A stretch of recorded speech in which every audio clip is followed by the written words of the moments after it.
note confidentielle révélée par le journal Le Parisien sur les contrôleurs de la SNCF. Ils sont incités financièrement à dresser et à encaisser des contraventions. Un dispositif contesté. Explication Yves Ginca, Violaine Vermogo avec notre bureau à Toulouse. Des contrôleurs plus insistants pour encaisser les amendes sur place, c'est ce que ressentent certains usagers de la SNCF.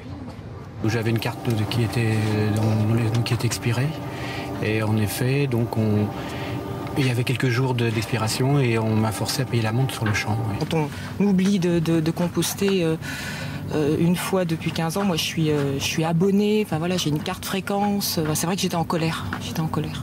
C'est aussi le résultat d'une enquête publiée aujourd'hui. Les contrôleurs seraient incités à dresser des PV avec des objectifs et des primes aux résultats. Une note interne issue d'un établissement local est très précise. Il faudrait réaliser 4 affaires par jour, c'est-à-dire 4 PV. 41% devraient être encaissés sur place pour 50 € d'amende au minimum. Sans compter les primes, sur chaque PV payé sur place, les agents encaisseraient 10% de l'amende. Certains contrôleurs toucheraient ainsi jusqu'à 700 € mensuels.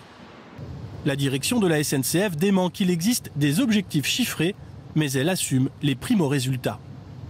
C'est vrai, les contrôleurs, comme dans tous les métiers qui rapportent du chiffre d'affaires, ils ont une indemnité qui fait partie de leur rémunération. Mais il ne faut pas renverser le débat. Le problème, c'est la fraude. Ça n'est pas les gens qui luttent contre la fraude. De leur côté, les syndicats dénoncent une politique du chiffre qui aurait ses limites. À trop pousser les gens à vouloir contrôler absolument et régulariser les personnes, ça peut engendrer aussi des situations conflictuelles à bord des trains. En Midi-Pyrénées, 3 contrôleurs ont été sanctionnés en décembre pour n'avoir pas dressé suffisamment de PV. Chaque année, la fraude coûte 350 millions € à la SNCF.